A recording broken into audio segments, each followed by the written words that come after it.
Enwekwarechi nwanne ọnụ nwaanyị mba nnọọ awụchasịalanụ m eye ụmụnne m, ihe m na-ekwu ugbu aga m egbu ya na nkenke. Anụ m otu nwanne ya nwaanyị akpọ m na foonu n'olu akwa n'olu iwe. Ụmụnne m, ya gaa n'ihu ya sị na ya lụọla di na di ewu the only son, otu mkpụrụ nwoke nne na nna ya mụrụ n'ekiti ụmụ nwaanyị 6.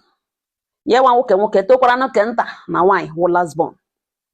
Ọ ya ka alụbatara ya, alụrụ ya na di ya lụrụ ya na nwata na ya wụ obere nwa. Di ya na nwoke nwekwa na obere nwa, alụrụ ya nwaanyị ngwa ngwa n'ihi na ọ wụ the only son. Ọkwanụ ya di ya hụ ya like ya nwa like kwanụ di ya, ha lụọ. N'obi nwata ya gwa di ya na ya ga like ka ha mee wedding. Di ya sị Adanne ya si mba na Adanne jụrụ ajụ. Adanne sị na ha ga-amụ nwagodo nwa na emecha ekwu okwu wedding. Na wedding agụrụ ya agụrụ white wedding na Adanne di ekwe ka ya mee wedding, ka ya na di ya mee wedding. Ọsọ ha ga-amụ nwa nwa dị ha mkpa. Ya gbana nkịtị bata na asọ obere nwa bido tụwa ime. Ya mụga mụ ụmụ nwoke 5 bazie n'ịtụ nwa nwaanyị. Di ya sị na ụmụ nwoke 5 ezuole na ya mụwele ka ha mụrụ nga ha ga-agba azụ. Ọ ya ka nwa ha kenta the last child wetara aka 4 years afọ ime ọzọ akụbaga. Di ya sị ya ga-ewepụ ya na ya ga-ewepụ ya na nwa ụmụ 5 adịla okay for him. Ya gwa di ya sị mba na ụmụ 5 adịbe na ka ebira na nwere purpose o jiri bịa na Chineke sendịrị na ya ga-ewepụ ya na ele ihe wụ ụjọ na ego nọ. Nna ya kwanụ nwụrụ hapụrụ ya ihe company nna ya everything na ya ketere ihe n'ihi na nna ya ji ego. Ọ ya ka di ya nụtara ya jụwa di ya sọ wee ego eji azụ ha wụ ụjọ ya na ya hapụga na ya ga ka ha mụọ nwaanyị. Di ya sị oke ya mụọ nwa nụtara wụrụ nwa nwaanyị mere na ha jiri jide ụmụ 6, ụmụ nwoke 5, otu nwa nwaanyị. Mgbe ya mụrụ nwa nwaanyị nụtara ya jụwa di ya sị na what of wedding nọ ka ha menụ wedding ebe ha lụrụ na nwata na ọ na-agụ ya agụrụ ịgba akwụkwọ n'ụlọ ụka. Di ya sị na ya hapụga oku ndị ahụ na ọ dị necessary. Ya gbakwa nkịtị na nwaanyị mba na ya na-eme ya na di ya nọkwa n'obiọma na enweghị na-esere ha. Ọ ya ka ya nọ one day di ya ebido every time ya sị ka ọ ga hụ Adanne, every time ya ebilie ka ọ ga hụ Adanne,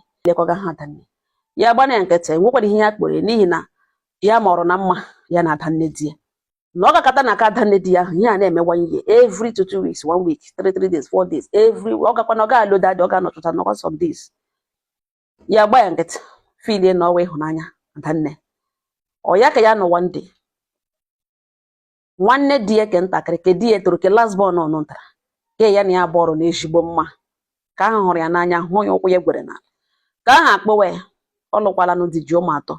kpọwa ya jụwa ya sele ihe eji nọrọ na mmiri ncha na-amakpa ushi anya na onye hụ ya ya elukucha ka a wise woman, na onye hụ ya ya feel na ọ dị smart, na gịnị ka ya jiri gba nkịtị nọrọ n'elu n'ime mmiri ncha na-agbakpa ushi anya.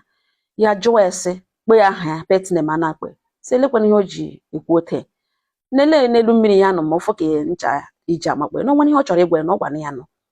Ka ahụ agwawa ya sị mgbe niile di ya akọchawalie sị na ọ na-aga n'aka Adanne di na ọ bọdaba ịjụ onwe ihe di ya na-aga n'aka Adanne di aga-eme. Ka ahụ wee gwawa ya na ọ ma na ọ na-adabara ya na Adanne na o ji nwayọọ arụrụ ala na ọ ma ndị ọzụgo obi ha ụmụnne ndị ọzụgo obi na ọ ga-azụtala obi ka na ọhịa na-eji achala nje mgbe niile na ọrụ arụrụ ala na tangod arụrụ ala ahụ o mepụtala ya ihe na ya confront gide for some days na ọ na-eteretin ya na ya nwa anwa ma egwu apụta na ya nwa anwa ma ogwu apụta ya o chefuo na okwu ọ na-asị ya nwa anwa ma ọ pụta na ọkwa okwu megekwe na ụlọ nne na nna ya na ya nwere right ire eze mata itriti onye ọbụla nwa ya okwu ọnụ. Ọ gwawa ya sị na o nwere nwatakịrị di ya tụrụ ime nne bụ Adanne di ya nkwa na Adanne ka di ya gara n'ụlọ Adanne hụ na ọ maghị ha pịtọga ebe a nwatakịrị di ya atọ ya ime. Nwatakịrị nụtara mụọ na mụọ ejima nwoke na ọwụ na ọ maghị na digela mụọ na mụọ ejima nwoke, not just that ọ mụọ na information ya na-enweta ugbu a na Adanne di ya na di ya hụrụla mkpụrụ mmadụ ole agakwa ụgwọ isi dagie na ọtọ nọ na o nwere nwunye di na di ya ji ndị omi abụọ na ya dị surprise na till now di ya nkwanụ nwanne nwoke agwabeghị na ka ahụ na-awụzi ka ewegezi iwe na ya eji na-akọ ya na Adanne ya kpụpụrụ Adanne orubetu awas ya kpere na ya na ya abụọ gbe ngam nwatakịrị agara akwụ ụgwọ isi ya kwugezi na a ga-eji ya agba akwụkwọ, a ga-eji eme white wedding. Ya jụwa Adanne di ta na-eji this girl eme white wedding ka ishi ejiri eme white wedding ọwa ụmụ nwoke ka ọwa ụmụ nwaanyị nwa ya ga-eji were kenta na agba akwụkwọ n'ụlọ ụka instead of ka ishi. Adanne ga-egwa wee so wepụ ọnụ na ihe niile bịara with condition nne na nna nwatakịrị wetara na ihe awụ na first ejima mụrụ n'ụlọ nne na nna ya na condition ọbụla ga-eji eklemụta ya nwa ya ga-eme na nwatakịrị sa ga-ejiriri ya agba akwụkwọ na ọwụ the only condition a ga-eji klemụta nwa ha ejima mụrụ na family nna ya na ya ga-agba nkịtị nwatakịrị kwuru ụmụ nwanne nwoke lahịrị n'ihe eji na-agwa ya na ka ọ mara ihe emege na jụọ di ya confront onye ihu na onye azụ save marriage ya n'ihi na that girl tọgọ ka were ya agba akwụkwọ ewere da gị agba akwụkwọ ọ bata ebe ahụ na ọ ga-enye ya na ụmụ ya nsogbu ka ahụ agbanyọ fon ihu jie na akwa bege na ịhụnanya niile ya nwere ebe di ya nọ ọwụ ebe ka ya nọzi ọwụ ebe ahụ ihe a ka o jiri kwụọ ya ụgwọ nsọpụrụ niile ya na-asọpụrụ Adanne di ya na ọwụ ebe a ka o denweziri ya taa ka o mechaziri gwara kemgbe this woman decide were ihe ga-eme na marriage ya were ihe ga-eme na otu ọ ga-esi eme gwara kemgbe nwaanyị a tụwara ụka control wele marriage o wuzie ebe a na-aka anọ na nsogbu anọ ọ sị di ya gara do ya jụwa di ese nwere ihe onye idiri gwa ya di ya si ihe dị ka gịnị ya gwa di ya si na o lewe elecha na ya dị broken now na enwere side of her ọ na-ahụbe before na onye ọbụla nwere condition na ya onwe nwekwara condition na ya wụ mmadụ di ya sị na ọbe sand ka ọ matala na ihe ahụ ọ nọrọ na ọwụ ihe mere nọ na ya dị sorry na ya chọburu egwu ebe ya maghị otu esi agwa ya sị oke na ele nke ọ dị sorry for ọwụ na ya ga-eji ya agba akwụkwọ kemgbe ya na ya bụ okwerelụ na ya mụwa nwa ya mụga mụọ ụmụ isii wutekwa okwu ịgba akwụkwọ o were ọnụ ya sị na ọ bụ omenala ndị ọcha ọwụ ebe ọ dị sorry na ọ chọrọ ijizi obere nwa ya buru zobe ije dị obere nwa ya toro ya amụzele bifo a na-akọ akụkọ na ọ mụkwara ejima ka tọọ nwatakịrị nwaanyị ime ọwụ ọ dị sorry na ọ gara gakwa ụgwọ isi nwaanyị ọgwa ya ka ọwụ na ọ dị sorry na ọ chọzọrị na ya na Adanne ekwepịagazi ịga mee quiet wedding were nwa ahụ gbaa akwụkwọ na ele nke ọ dị sorry for ka ya mara amara DS ya dị sorry na ọ condition ya ga-eji eklemụta ejima ya gwawa DS nsogbu anụ na ha emena ihe ka ha bịa mewa ihe quiet wedding na ebe ọ onye ọ gbanyere ya na ya iji ga agba akwụkwọ na ya biko jikere na ọwụ na ya were that girl gbachaa akwụkwọ ụta Adanne edugere ya ga-alụọ that girl kwụ ụgwọ isi ya dịga agwa ugbu a na-ebiele ha kaadị na-akwado ịga agba akwụkwọ na sososo chọọchị ya gwa ya chọọchị ebe ha chọrọ ịga agba akwụkwọ ebe ha ya nọchara otu Adanne eshiri ga-eshikpo ndị polisi ma ntọ na geeti nke ise ọnwụ na-enweta eshiri na ihe dị ụta ha ga-abịa ya gaghị eme ya na ihe ya chọrọ ịgwa ya bụ na ọ gbakwada gel akwụkwọ gbachaa na ọ gwakwa Adanne ya na ya jikere kpọọ ụmụnna ya na ha bịa nara ahịhịa kwuru n'isi ya na marriage ya na ya abụọ ga-abịa to a halt and ya ga-achị ụmụ ya apụ na ọ ga-adọchi ụmụ ya n'ọgwọ ma na ya abụọ ga-adọ ụmụ ya ụdọ na ọ chọkwa try ya nwa and ya ga-apụ wute ihe niile ejiri bịa ya ga-eji apụ nwanyị mba nọ nza ya sọwụrụ na ya na di ya gbasa na ọ ga-echoke the family ọ ga-echoke di ya chokukwe ma Adanne di ya n'ugbo okwu gị na onye ọbụla ga-ekete nga ọ dị ukwuu loss ha ga-agba ọ ga-enye ha ọnụ na ihe ga-emebi di ya nwekwana mgbe ọ hanyere n'elu ụwa otu Adanne di eji hụta ụdịrị mmadụ ya onwe mgbe ọ hanyere na ya nwere ike iwepụta ọnụ si di ya na ya na-alụghachi ya gwakwa di ya ihe ya nụtara gwacha di ya sị na eminiri ihe eyekwughị ya gwa ya sị ya nwunye eminiri na ya na-akwa aka na fue na ihe eyekwughị ga-awụkwa otu ya ga-esi ihe ya chọrọ na ihe si n'ala obi ka ya nwụchukwe na ha gbakwa gbacha na ọgwụ Adanne ya ka o mekwa ụmụnna ya arrange because ọ ya na-ekwu ke na-eme na ha bịa nara ihe ha kwuru n'isi na marriage ka ya na ya abụọ ga-end na ego awụ problem na ya ga-akpọrọ ụmụ ya gara ezi ụmụ ya ọ sị di ya eguzoro onoru ha ọ tụpụ ha akwụkwọ nga ahụ ọ nọ ka ọ nọ ya ekwucha lewe telivishọn o were anya na-ele n'ihu gbaa ya o meziri bịa n'akụkụ bịa n'oru ala bịa wee sị ya biko na ya wetu obi na ya biko na that girl na ọ wee obere nwa na ọ kọndishọn nne na nna ewetaghị na ebe ya na-ejighị oke ha gba akwụkwọ na ọ kọndishọn ya ga-eji eklemụta ụmụ ejima ya na ya biko nyere ya aka ka eklemụta ụmụaka ahụ na ihe na ọwa ụmụ ya na ọ ma na ya wụ the only son na ọnwa ụmụaka dị enough ya jụwasị di ya so the only son enwe ụmụaka dị enough ke ntakịrị na nwaanyị na-amụrụ n'ikpeazụ na ọ bụrụ na ọwụ ya kwekwele ga-ewepụ ya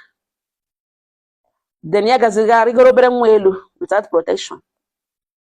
na-asịzi na ọ chọghị na ya wụ the only son na ya nwe ụmụaka dị enough ebe ya na-amụ jube na ọ ya nwa kwụsịrị ịmụ nwa na ọnwa wụrụ problem ya na ya gara mụrụkwa na aga so na ọ bịakwala bịa ịkọwara akụkọ sị ochi ya n'akụkụ pụọ ga-aga gwa Adanne ehi ya kwuru ka ha nwee ike kpakọ onwe ha ọnụ for what is coming ọ sị ya n'ozi nga di ya nụtara echiri kii moto pụwa o ruo 30 minutes Adanne ya kpee na fon jụọ esa na asị na ọ gịnị ka o kwuga ihe ahụ na ya chọburu ịbịa n'ụlọ bịa kọrọ ya ụfọdụ ihe niile kọrọ ya na ya ma na ọ ga-ewute mana ewetu obi na ya dị charge na ya ga-eyi ya mawu na onye ọbụla ga-adị comfortable ya gwawa Adanne di si efiliri na mmadụ ya ma na-enwe mmadụ na ya n'ime na ọ gara aga kụrụ mkpụrụ ọjọọ ebe dị iche iche na-abịa akụ n'ụlọ nna ya na ọ hụkwara kemgbe ọ kọntrol were marriage ya na ọ ya gwara nwanne nwoke na ya ejikwala ya agba akwụkwọ na ya amụwa nwa na ọwụ nwa anọ ka ya na-amụdụ na ọ dị agwa na ya mụrụ ụmụ 6 ụmụ nwoke 5 otu nwaanyị still okwe ka di ya were ya gba akwụkwọ ọ nọ n'ụlọ di ya lụkwughị ya nwaanyị ọ ga-ewere nwa agbọghọbịa ọzọ mee arrange kwere nwanne nwoke kpopụta nwanne nwoke atọ ya ime ọ gwaghị ya sị nna adị ama amalekwa ihe mere oshi na azụ mee people arrange ga-akwụ ụgwọ isi nwaanyị ọzọ lụọra nwanne nwoke nwaanyị ọzọ kwado ya lọ second wife ọ gwaghị ya the same white wedding ọ jụrụ na nwanne nwoke a ga-eme na ya bịara mụ nwa ya mụ nwa ọnwa anọ ka ya na-amụhụ still ọ gbado ọkwa na ya ga-eji ya agba akwụkwọ mana ọ nwatakịrị nọ ntara ka ọ gara bie kaadị na-akwado na a na-aga ile because of ọ mụrụ ejima nwoke na ọ ma o ji ụmụ nwaanyị 4 na ihe ya na-agwa ya wụ na ihe ọ bụla o mere ụmụ nwunye nwanne nwoke ihe niile o mere ya na nwoke ọzọ ga-eme ya ụmụ ya na mkpụrụ niile ihe niile wụ ihe o mega na family na marriage ya n'otu a ka ụmụ nke ya ga-aghọrị ya na ya na ya abịaghị ịgba olu na ihe ya chọrọ ịgwa ya wụ mana otu ahụ o si jikere duru nwanne nwoke ya ga-alọ second wife dugeje igbe a na-aga ịgba akwụkwọ were nwunye ka abụọ ga ịgba akwụkwọ na ọwụ na ha emechaa na o durukwa nwanne nwoke kpọọ ụmụnna ya bịa na ụmụnna ka bịa na-ara ihe ha kwụrụ n'isi n'ihi na marriage ya na nwanne nwoke ga-abịa to an end na ya adịghị ready ịdọ nwoke na nwoke ya ga-adọ ụdọ na amụbi ya na ya gaghị adọ nwoke with any woman not possible na ka ahụrụ m iji gba akwụkwọ mụrụtụrụ chaịla biga ya oche ya na nwoke mana ha gakwuru dawa na ya ga-eshift ka ime ụlọ ebe niile ba ha na ihe nwere igwe ihe Adanne di ya na-agwazi ya na ya ji indirect way na-achị kpachapụ nwa di ya mụrụ na ya chọọ ka ụmụ ejima ahụ bata ya gwa ya na otu ọbụla ọ sọrọ ihe ọ sọrọ ya eche na ya gwala ihe ya gwara na ọnwụ na ya chọọ ka ụmụ ejima bata ya agaghị enwe plan ịpụrụ ụmụ ejima ka ime ụlọ ba ha na enwe mgbe ya si ụmụ ejima batara enwe mgbe ya si ya gala emeweta na ihe ya na-ekwu na ha emerecha ihe ha na ya nwa ga-ebuli pụọra ha na enwere otu o si gbasa ụmụ ejima agaghị abata Adanne di ya nụrụ nga na ihe ya na-arụzi everyday kọlụ na-abịa people na-abịa kọlụ na-abịa different faces na-abịa na-arịọ ya na ihe yakwanụ nwa di ya mụrụ na ọ kọndishọn nne nwatakịrị na nna ya wetaghị na gịnị nọkwa na wedin gịnị nọkwa na wedin na ọwụ ihe a na-eyiri gaa family ga abụọ ụfọdụ na against Adanne di ha ụfọdụ na against ha na ọ bụ ebe okwu na ugbu a ihe ha ndị ka na against ha kwugeziwo na ya wụ na ya hụrụ nwanne ha n'anya as the only son na ha ga-ekwe ka nwa ya nwoke bịa wụrụ ha nwoke nọ outside abataru na akọ na m juderele mbụ ụwa na ihe ya ekwugburu onwe ya kọndishọn ya nọ n'ọdị ili na o kwesịrị ekwesị ka ya gba nkịtị were nwa aga agba akwụkwọ ya nwa nwoke isi mụrụ nze mmụọ mgbirichi na ịga n'akụkụ na o kwesịrị ekwesị na nwatakịrị kọndishọn akwụkwọ naanị ịgba akwụkwọ n'ụlọ ụka even ma court ha ekwetacha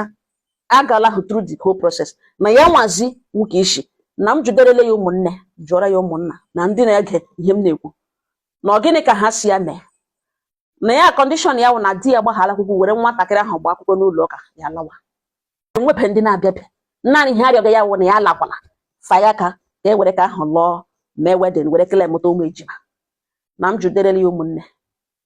na o kwesịrị ekwesị ihe ya gabigaga ụmụnne m ọ ga ọha nọ m n'ọnụ onye kwu obi ọ ga-agụ kọmentị ọnụ udo dịrị ọnụ